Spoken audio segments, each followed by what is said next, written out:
Welcome to Cosplay Kitchen. Today is an exciting day, long time in coming. We're finally revealing to you our brand new kitchen. So hop on in, join the party, and let's get started.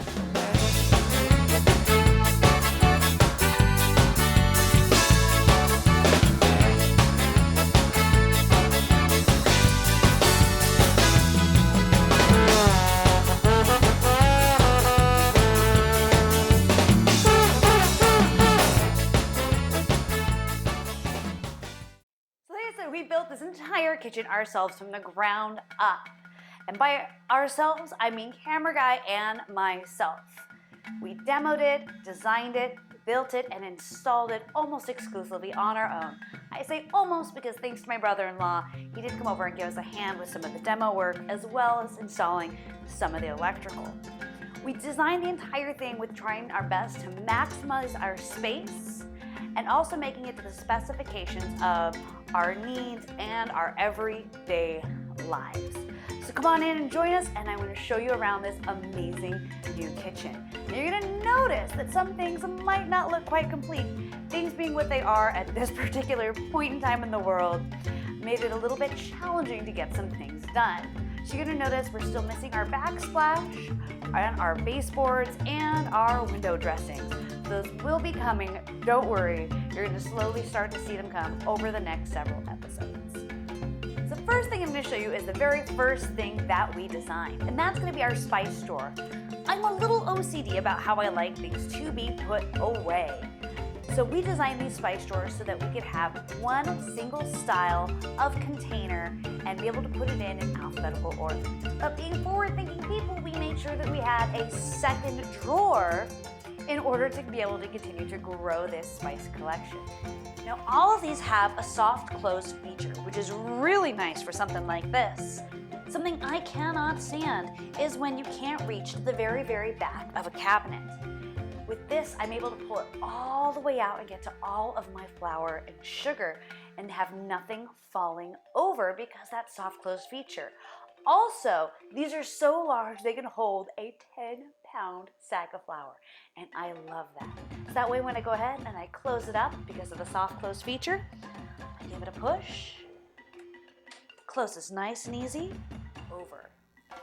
When we went to go design our pantry area, the footprint didn't change much, but I put a lot of thought into how do I want to design this in a way that I can easily find what I need. It drives me nuts, like I told you, when things get lost in the shuffle. This footprint didn't change much, but we made sure to put a lot of thought to how to organize it. Now I know what you might be thinking, girl, that is not going to stay that way. No one's pantry ever stays that organized. Let me show you, this is what it looked like before. Yeah, that's just how I keep things. I'm a little crazy. You should see the face camera guy's making at me right now. It's great. Another thing that we added into here, probably my favorite thing in here, I thought it was going to be that spiced cabinet and that cabinet where we pull out the flour and the sugar, but I like to call it the secret bar. We have a lot.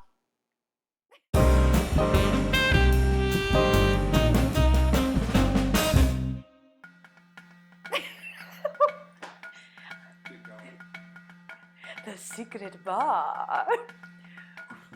We have a really great bar setup. In case you haven't seen any of our cocktail episodes, please go check them out and you'd see what a great setup we have. But I did not like keeping them out on the counter. So when we pull this out, you can see I have easily accessible to me all of my bar tools. And because of that amazing soft close feature, I don't have to worry about things falling back over. Then just below it is my stemware. I'm a little on the shorter side, so having my stemware way up high meant me climbing up on things and camera guy being worried that I would fall on a regular basis. We went through a lot of variations when it comes to our countertop. Ultimately, we landed on butcher block countertops for several reasons. One, it added a lot of warmth to the room. We wanted a really, really warm feel in this room, and it provided that for us. But also, it was something that was easy for us to install on our own, and that was a huge, huge thing for us. The other thing we went back and forth on a whole lot was our flooring. Finally, we ended up landing on some beautiful bamboo flooring. Unfortunately, the bad part about bamboo is it's a little bit more sensitive when it comes to spills. So we needed to make sure to have some rugs in here to protect it. Not only that, but it adds in a really great color. So we found these amazing rugs at Target for a great price that add color, that add texture, but also protect the flooring. Don't worry, we didn't forget about Camera Guy in this. He has his own cabinet as well. The last thing I'm going to show you is we needed some serious upgrades in here when it came to lighting. We just had a really ugly big fluorescent light in here that had no cover. It was awful and horrid.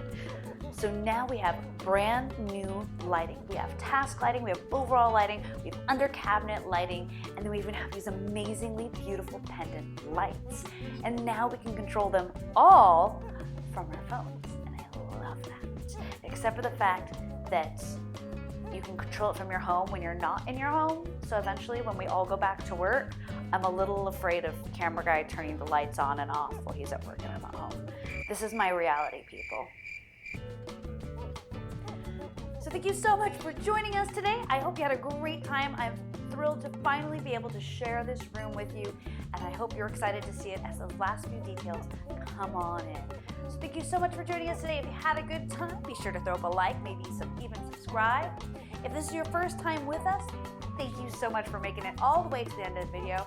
I hope you check out some other ones that we have made. We have several more that are going to be coming out. So in the meantime, thanks for joining us, and don't hit yellow snow.